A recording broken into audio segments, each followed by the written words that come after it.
as a volunteer coach. As a volunteer, you will have the opportunity to make a real impact in the lives of aspiring young innovators. You will guide and mentor students, helping them develop essential skills in robotics, drones, and coding. Your expertise and passion will shape the next generation of technology enthusiasts. We understand the importance of work-life balance, which is why we need volunteers mainly on Saturdays from 12 p.m. to 2 p.m. This ensures that you can make a meaningful contribution without sacrificing your other commitments. Our programs consist of Lego League. 9 to 12-year-olds join us in nurturing the creative minds of the youngest learners as they delve into the exciting world of robotics using Lego Mindstorms. Help them design, build, and program their robots to tackle real-world challenges. Vex Robotics. 13 to 18-year-olds empower older students to push the boundaries of innovation with the Vex Robotics platform. Guide them as they construct advanced robots and compete in exhilarating competitions, honing their engineering skills along the way. Drone Academy. Be part of our new program and introduce students to the thrilling realm of drones. Teach them the principles of flight, navigation, and coding to unlock potential in this rapidly evolving field. If you're ready to make a difference and inspire the next generation of tech leaders, we invite you to join our volunteer team at the Black Family Technology Awareness Association. To express your interest or learn more about our programs, please contact BFTAA. Call or text 816-805-0406. That's 816-805-0406, or email bftaa@sbcglobal.net. Together, we can empower young minds and build a brighter future filled with endless possibilities in technology. Join us today and be a catalyst for change.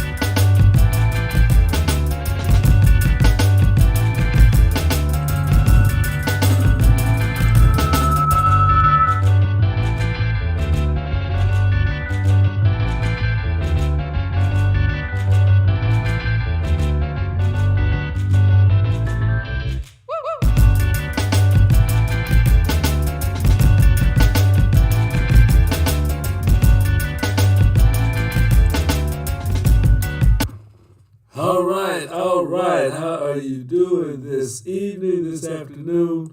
Welcome to the BFTAA and More Show. I'm your host, Louis George Walker, coming to you from a remote location. We've got a little bit of snow flurries and the temperature's down around 2 degrees, and we decided that we would do this from our remote location. So you're listening to KUAW Radio, which is a product of the Black Family Technology Awareness Association and the W.E.B. Du Bois Learning Center. The two groups come together to form Knowledge, Understanding, and Wisdom Radio, KUAW. That's right. So you can listen to us as you're doing right now. You can pick us up on Facebook, on YouTube, on Twitter, and Twitch. You can also listen to our audio-only side. If you have the TuneIn app in your car, you have TuneIn app, Get Me Radio, Online Radio Box, My Tuner, or Radio Garden, any of those. And you can also pick us up from our website, which is www.kuaw.org. So if you can listen to us on any of those, if you have a smart speaker too, a Google or Amazon smart speaker, tell it to play KUAW and you will hear us. Knowledge, Understanding, and Wisdom, KUAW Radio, Kansas City's global community radio station. All right. I want to welcome each and every one of you and thank you for joining on this Martin Luther King Day holiday. Yes, we're so glad that you could join with us today. This is a day on, not a day off. So it's a day for service, which is started back in the 1990s as far as the Day for Service Act that was put in this, so that you can find time or use this time to find ways that you can help out in the community. One way you can help out is to volunteer with the Black Family Technology Awareness Association. We've been around, this is our 20th year in Kansas City, 20 years of BFTAA and More right here in Kansas City. The whole thing that we do, and we're involved in robotics. We're involved in education for getting kids involved in robots, drones, learning about technology, doing some technology tours. Also, they work with this radio station, which is a digital radio station. So we're broadcasting all over the world via the internet, and we hope to have more young people learn how we do it and work with this programming that we're doing right now. So this is some of the things that we do. We also work with adults and families. We try to provide technology for families that need to close that or get through that digital divide. Having technology at home is one of the best things you could do. A smartphone is good, it's excellent, but it's always good to have your laptop, a tablet, something that's a little bigger, maybe with a keyboard that you can do a little more on. Now, there are people that use their phones to do everything on, and that's well and good. But if your child is doing reading and homework and wanting to look at big spreadsheets, you might need something a little bigger than a cell phone. But you can buy adapters that you can plug into your cell phone, or with Bluetooth, put it on a bigger screen, where you may need to buy just a screen and a keyboard. So your phone may be the computer that you have. We don't care how you get on the internet and how you learn about technology. We care that you do it.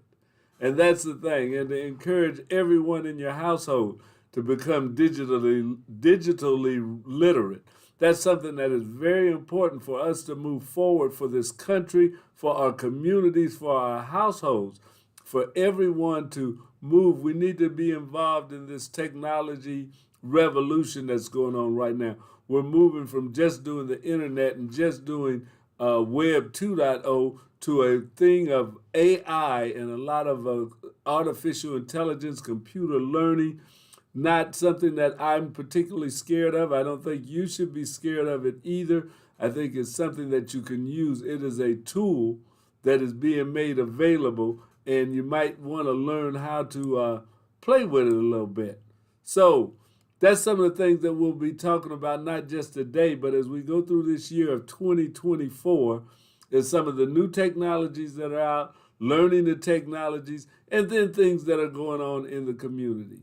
One of the things we like to always bring you is some of the research and development and news information that comes from NASA, the National Aeronautics and Space Administration, are leading research and development for global and also extraterrestrial exploration, and they're leading the way and also now equipping commercial companies to be a part of this transformation, as we become more than just an earthbound species, that we will be able to travel throughout the heavens. So long story short, they're wanting to get to the moon. They're even starting to talk about tourists to the moon. So those trips to space that people have been having up and back down is just the beginning. That is a planned trip to go to the moon. There are planned trips for Mars. So it's already in the planning stages. It's going to happen. And we're going to see some information about that as we go through a couple of these broadcasts that we get every week from NASA. So let's go into the first one now, and that is This Week at NASA. Remember, Martin Luther King Day today, a day on, not a day off. Here we are. Rollout of our experimental supersonic X-plane, schedule updates for future Artemis missions, and another year of global record heat. A few of the stories to tell you about this week at NASA. On January 12th, we officially unveiled the fully completed and freshly painted X-59 aircraft during a rollout ceremony hosted by Lockheed Martin Skunk Works in Palmdale, California.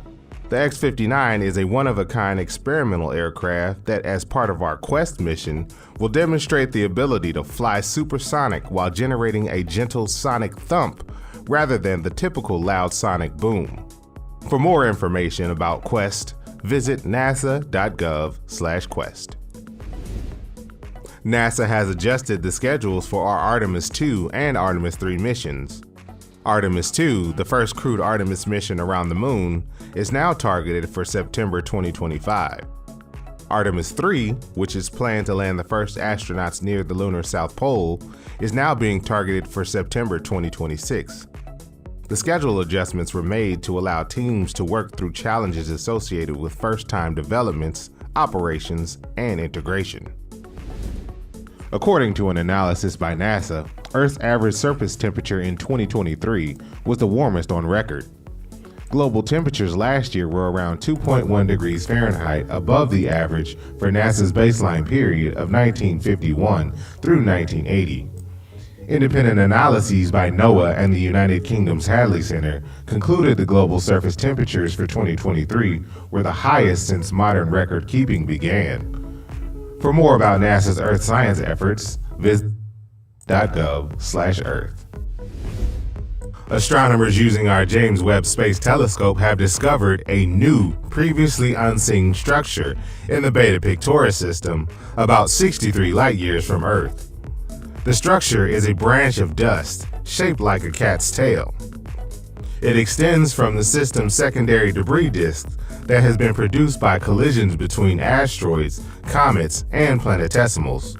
This and other NASA news was featured at the 243rd meeting of the American Astronomical Society in New Orleans. And that's what's up this week at NASA. For more about what else we're up to, check out nasa.gov. All right. So that's what's going on at NASA right now. And it was pretty good information. We got another, just a second here. There I am. All right, sorry that you didn't get to hear the very beginning of that. We have some time at the end. We'll run that program once again for this week at NASA.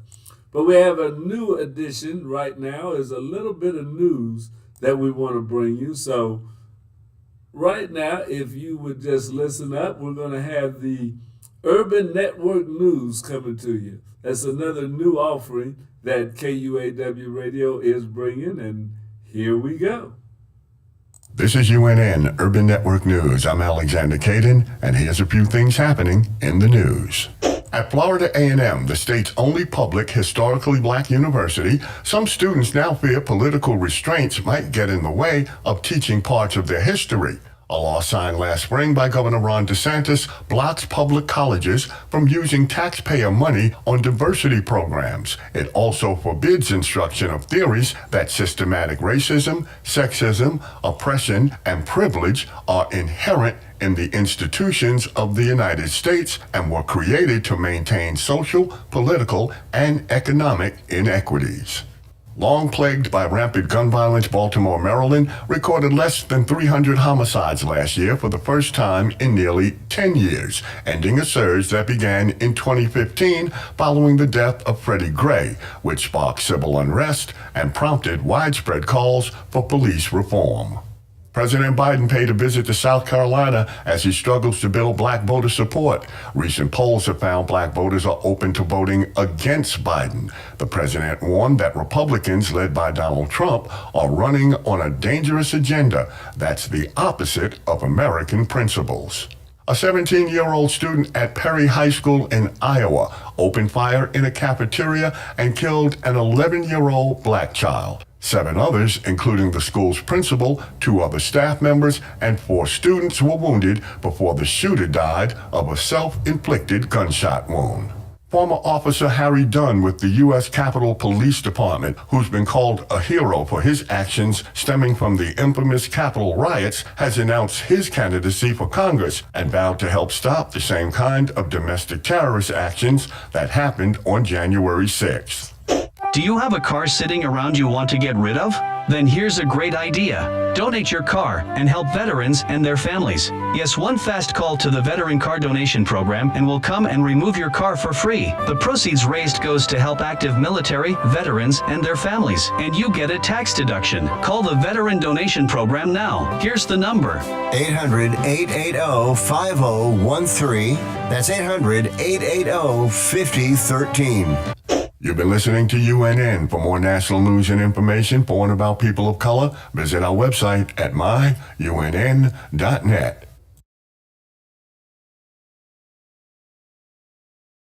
Go. All right, so we've had a little bit of news and a little bit of what's going on out there. We're bringing in some new news programs. We're going to, excuse me, give you another Urban Network news a little bit later on in this broadcast.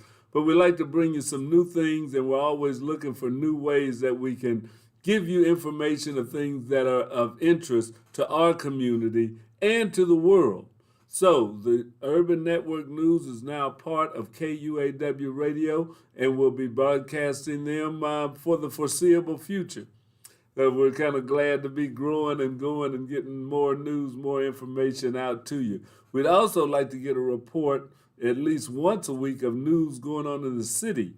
So if you know someone or if you're interested in reporting on different things that are going on in Kansas City and around Kansas City, doesn't have to be violence or shooting and all that stuff that we hear on the television news. We're not trying to replicate that, but it can be of news of interest to the urban core of Kansas City.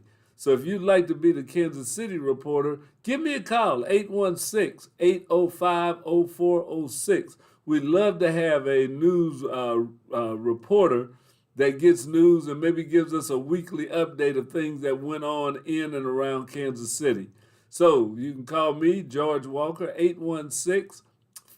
816-805-0406, or you can call the station, 816, wait a minute, I don't have that going across. My wife was telling me about that.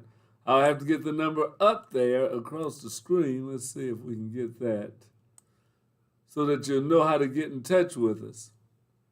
Don't see. That's something I got to put in here is that scroll bar, because it doesn't look like I have it in here to run it across the screen. But that's all right. We'll get there. At some point, we'll get everything in here and it'll be working like we want it to work.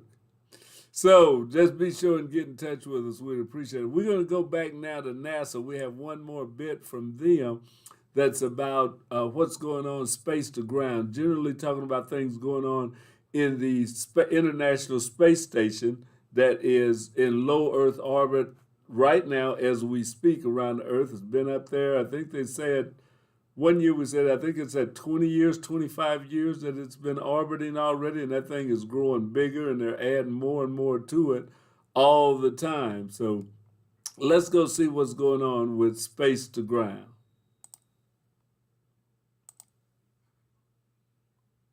Rollout of our experimental supersonic X-plane, schedule updates for future Artemis missions, and another year of global record heat. A few of the stories to tell you about this week at NASA. On January 12th, we officially unveiled the fully completed and freshly painted X-59 aircraft during a rollout ceremony hosted by Lockheed Martin Skunk Works in Palmdale, California. The X-59 is a one-of-a-kind experimental aircraft that, as part of our Quest mission, will demonstrate the ability to fly supersonic while generating a gentle sonic thump rather than the typical loud sonic boom. For more information about Quest, visit nasa.gov/quest. NASA has adjusted the schedules for our Artemis II and Artemis III missions. Artemis II, the first crewed Artemis mission around the moon, is now targeted for September 2025. Artemis III, which is planned to land the first astronauts near the lunar South Pole, is now being targeted for September 2026. The schedule adjustments were made to allow teams to work through challenges associated with first-time developments, operations, and integration. According to an analysis by NASA, Earth's average surface temperature in 2023 was the warmest on record. Global temperatures last year were around 2.1 degrees Fahrenheit above the average for NASA's baseline period of 1951 through 1980. Independent analyses by NOAA and the United Kingdom's Hadley Center concluded the global surface temperatures for 2023 were the highest since modern record keeping began. For more about NASA's Earth science efforts, visit nasa.gov/earth. Astronomers using our James Webb Space Telescope have discovered a new, previously unseen structure in the Beta Pictoris system, about 63 light-years from Earth. The structure is a branch of dust shaped like a cat's tail. It extends from the system's secondary debris disk that has been produced by collisions between asteroids, comets, and planetesimals. This and other NASA news was featured at the 243rd meeting of the American Astronomical Society in New Orleans. And that's what's up this week at NASA. For more about what else we're up to, check out nasa.gov. Okay, so that wasn't quite the new thing. That was the one that you didn't hear all of last time, so you did get to hear it this time. Now we're going to go to Space to Ground.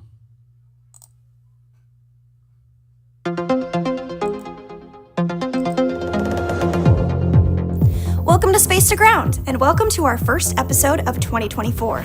I'm Sandra Jones. This week, preparations continue ahead of the third private astronaut mission to the International Space Station. Respiratory health research is taking place in space, and a football championship has space ties. On Wednesday, January 17th, Axiom Mission 3 is scheduled to lift off from Launch Complex 39A at the Kennedy Space Center in Florida. Axiom 3 is the third private astronaut mission to the International Space Station, and crew members on this mission include Commander Michael Lopez Alegria, pilot Walter Villiday of Italy, ESA or European Space Agency project astronaut Marcus Want of Sweden, and mission specialist Alper Gerzavacci of Turkey. The quartet will spend about 2 weeks on the space station conducting science, outreach, and educational events. The winter season is peak time for many of us to catch a cold or the flu, but research taking place in space could help with respiratory treatments back on Earth. Gaucho Lung studies how mucus lining the respiratory system affects the delivery of drugs carried in a small amount of injected liquid known as a liquid plug. Conducting this research in microgravity makes it possible to isolate the factors involved, including capillary or wicking forces, mucus characteristics, and gravity. Understanding the role of these factors could inform the development and optimization of targeted respiratory treatments going forward. Space to Ground. In other space station research news, a NASA technology experiment on the International Space Station completed its first laser link with an in-orbit laser relay system last month. Together, they complete NASA's first two-way end-to-end laser relay system. NASA's LCRD, or Laser Communications Relay Demonstration, and the new Space Station Demonstration Illumity, integrated LCRD Low Earth Orbit User Modem and Amplifier Terminal, successfully exchanged data for the first time. LCRD and Illumity are demonstrating how a user mission, in this case the space station, can benefit from a laser communications relay located in geosynchronous orbit. Did you tune in to the big football game earlier this week? If so, you may have seen some familiar astronaut faces. During the College Football Championship on Monday, the Artemis II crew, which includes NASA astronauts Reed Wiseman, Victor Glover, and Christina Cook, and Canadian Space Agency astronaut Jeremy Hansen, were highlighted during the game. Also taking place as part of the celebration was an Instagram Live between NASA and ESPN, featuring NASA astronauts Jasmine Mogbelli and Laura O'Hara on board the International Space Station. And that's Space to Ground for this week. Thanks so much for watching. We'll see you next week.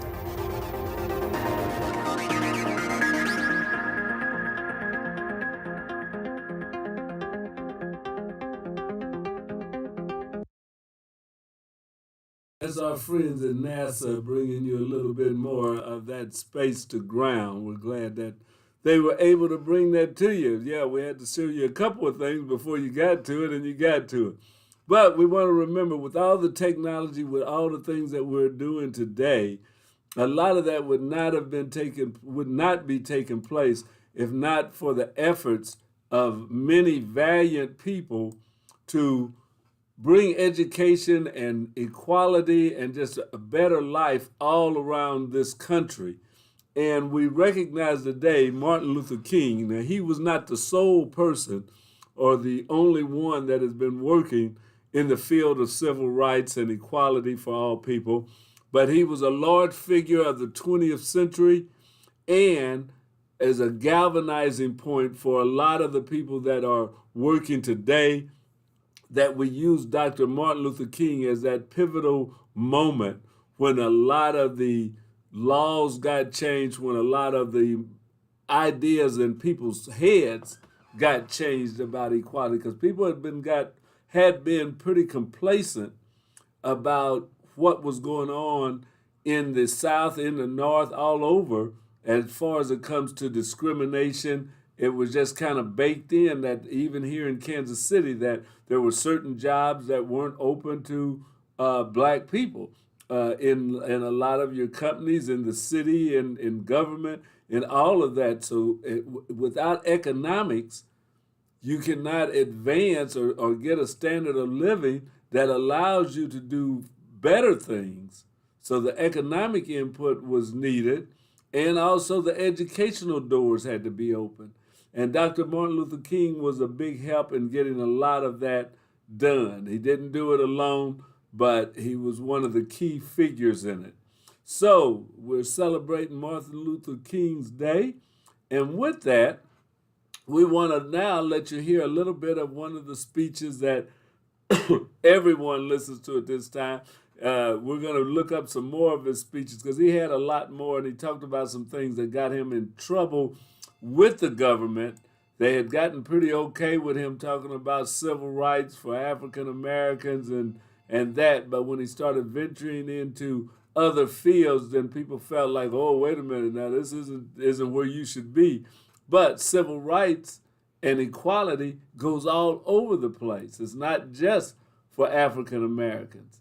So that was one of the things that came up, and we'll hear some of those speeches later. But right now, let's listen to one of his more famous speeches, and that was the I Have a Dream speech. And that was recorded by guy Frank somebody. Trying to remember what that name was. See if I got it up here. I may not have it where I can get it to you. Let's see, Martin Luther King speech. Well, let's listen to a little bit of Martin Luther King and his famous speech right now. I have the pleasure to present to you Dr. Martin Luther King, Jr. Let me start that again. Okay, we always have to make sure when you put in these new pieces on here. Let's see. I didn't see Martin Luther King. Where's he at?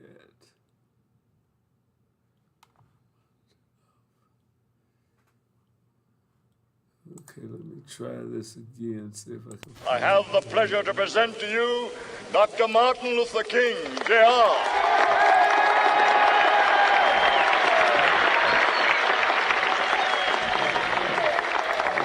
I am happy to join with you today in what will go down in history as the greatest demonstration for freedom in the history of our nation.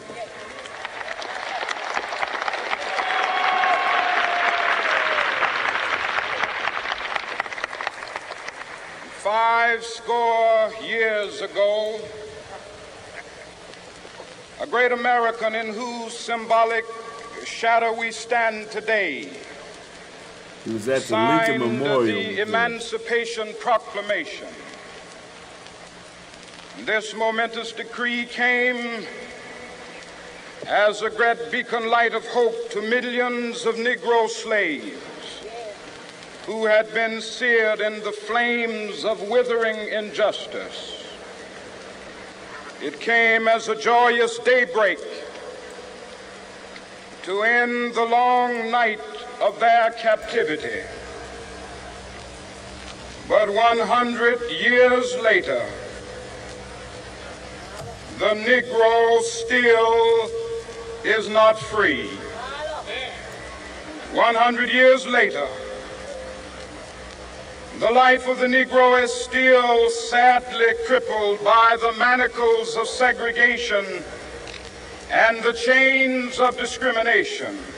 100 years later, the Negro lives on a lonely island of poverty, in the midst of a vast ocean of material prosperity, 100 years later, the Negro is still languished in the corners of American society and finds himself in exile in his own land. And so we've come here today to dramatize a shameful condition. In a sense, we've come to our nation's capital to cash a check. When the architects of our republic wrote the magnificent words of the Constitution and the Declaration of Independence, they were signing a promissory note to which every American was to fall heir. This note was a promise that all men, yes, black men as well as white men, would be guaranteed the unalienable rights of life, liberty, and the pursuit of happiness. It is obvious today that America has defaulted on this promissory note insofar as her citizens of color are concerned. Instead of honoring this sacred obligation, America has given the Negro people a bad check, a check which has come back marked insufficient funds.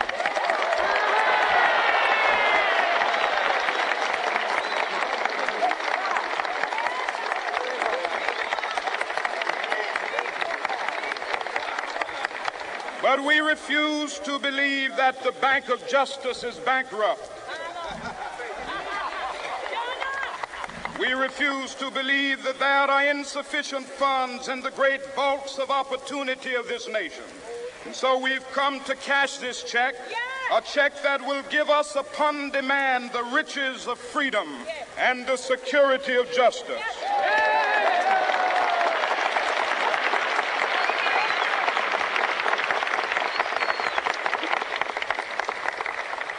We have also come to this hallowed spot to remind America of the fierce urgency of now. This is no time to engage in the luxury of cooling off or to take the tranquilizing drug of gradualism.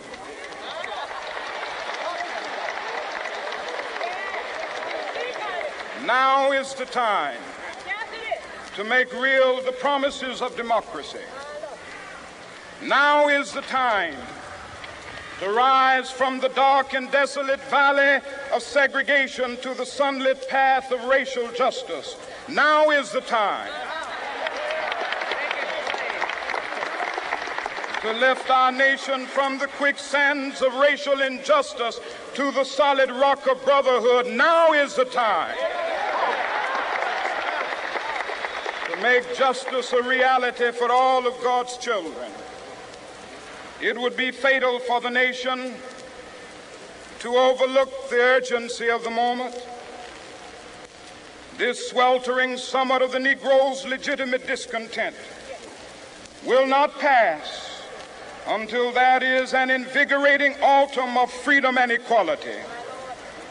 1963 is not an end, but a beginning. Those who hope that the Negro needed to blow off steam and will now be content will have a rude awakening if the nation returns to business as usual.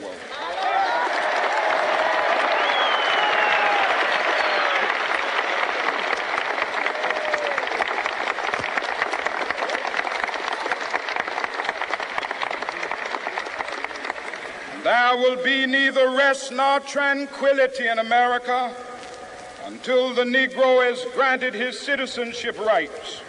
The whirlwinds of revolt will continue to shake the foundations of our nation until the bright day of justice emerges.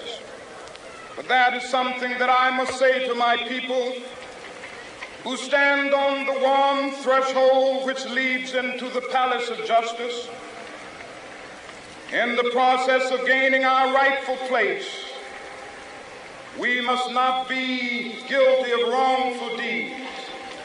Let us not seek to satisfy our thirst for freedom by drinking from the cup of bitterness and hatred.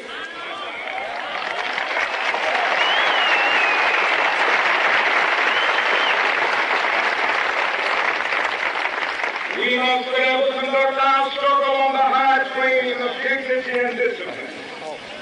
We must not allow our creative protest to degenerate into physical violence. Again and again, we must rise to the majestic heights of meeting physical force with soul force. The marvelous new militancy which has engulfed the Negro community must not lead us to a distrust of all white people. For many of our white brothers, as evidenced by their presence here today, have come to realize that their destiny is not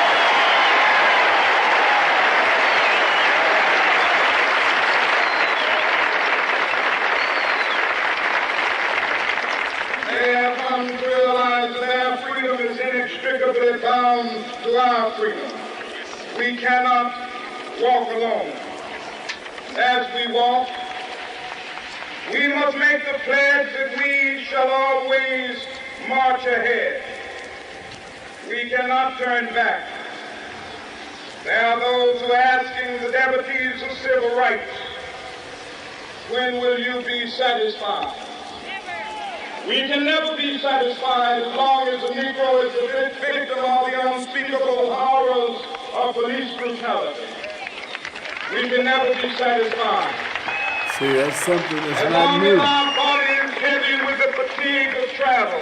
Fighting police Cannot brutality gain back lodging then. in the motels, That was the in the highways, and 60s. the hotels of the city.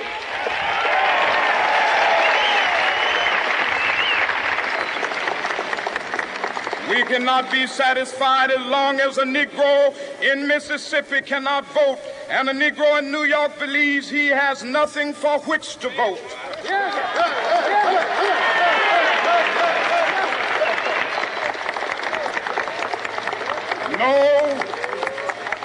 No, we are not satisfied, and we will not be satisfied until justice rolls down like waters and righteousness like a mighty stream.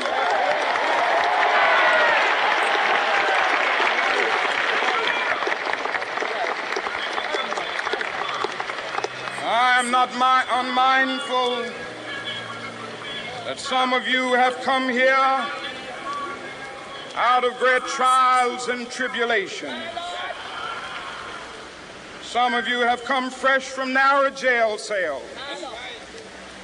Some of you have come from areas where your quest for freedom left you battered by the storms of persecution and staggered by the winds of police brutality.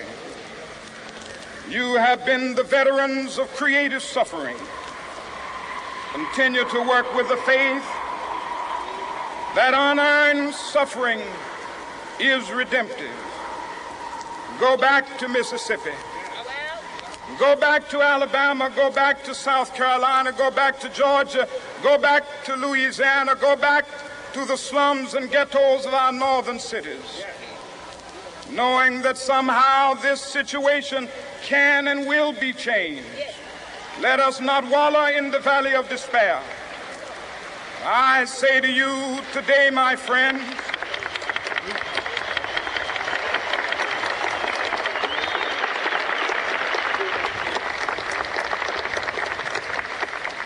so even though we face the difficulties of today and tomorrow, I still have a dream. It is a dream deeply rooted in the American dream. I have a dream that one That's day the part you hear all the time. this nation will rise up and live out the true meaning of its creed. We hold these truths to be self-evident, that all men are created equal.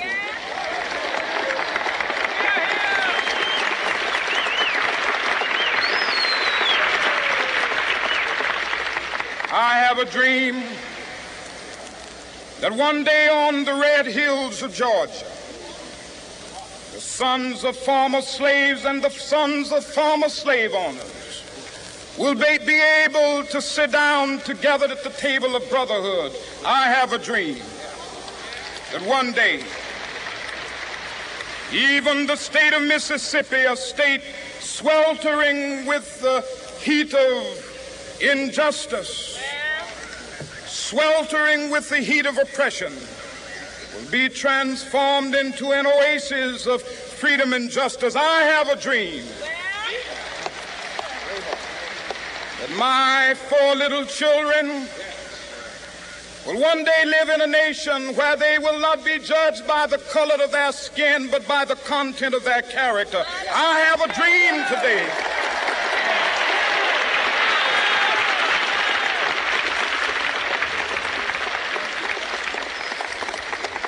I have a dream that one day, down in Alabama, with its vicious racists, with its governor having his lips dripping with the words of interposition and nullification, one day right there in Alabama, little black boys and black girls will be able to join hands with little white boys and white girls as sisters and brothers. I have a dream today.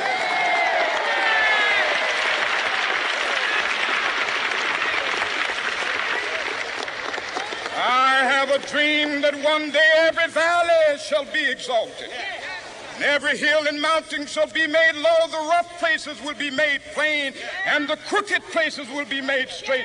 And the glory of the Lord shall be revealed, and all flesh shall see it together. This is our hope. This is a faith that I go back to the South with. With this faith, we will be able to hew out of the mountain of despair a stone of hope. With this faith, we will be able to transform the jangling discords of our nation into a beautiful symphony of brotherhood. With this faith, we will be able to work together, to pray together, to struggle together, to go to jail together, to stand up for freedom together, knowing that we will be free one day.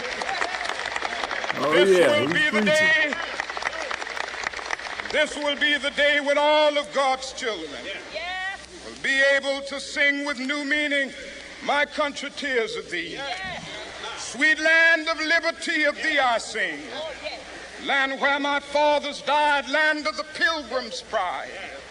From every mountainside, let freedom ring. And if America is to be a great nation, this must become true. So let freedom ring from the prodigious hilltops of New Hampshire.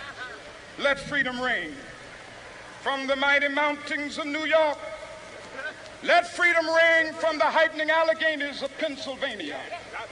Let freedom ring from the snow-capped Rockies of Colorado. Let freedom ring from the curvaceous slopes of California. But not only that, let freedom ring from Stone Mountain of Georgia. Let freedom ring from Lookout Mountain of Tennessee. Let freedom ring from every hill and molehill of Mississippi, from every mountainside. Let freedom ring, and when this happens, when we allow freedom ring, when we let it ring from every village and every hamlet, from every state and every city, we will be able to speed up that day when all of God's children, black men and white men, Jews and Gentiles, Protestants and Catholics, will be able to join hands and sing in the words of the old Negro spiritual, free at last, free at last. Thank God Almighty, we are free at last.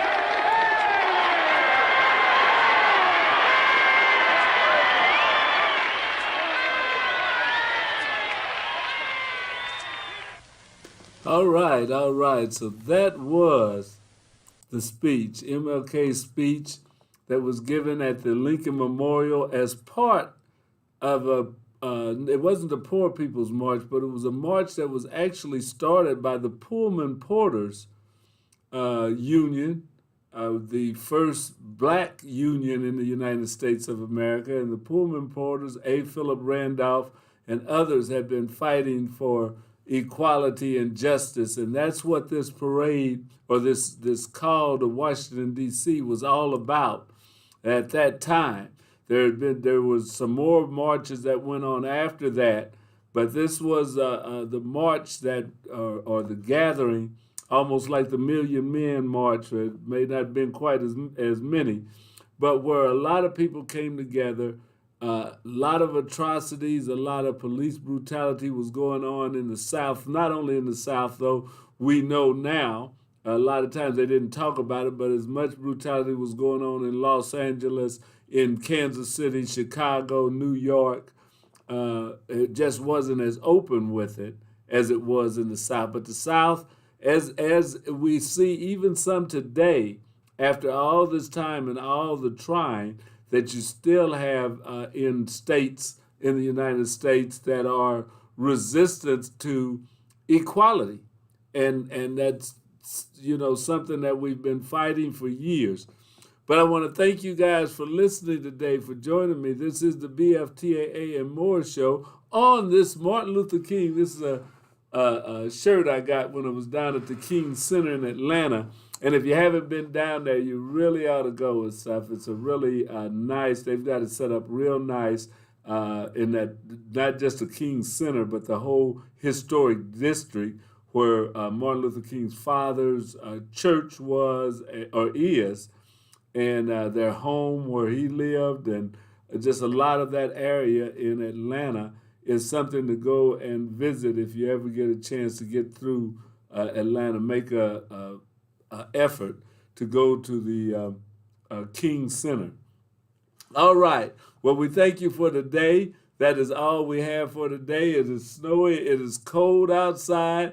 We're going to continue to be bringing you the best of blues and soul and of information and of smooth jazz and all the news that we can gather right here at Knowledge, Understanding, and Wisdom Radio, KUAW. This is Kansas City's global community radio station. Thank you for joining. I will see you again next week. This is Louis George Walker saying bye-bye.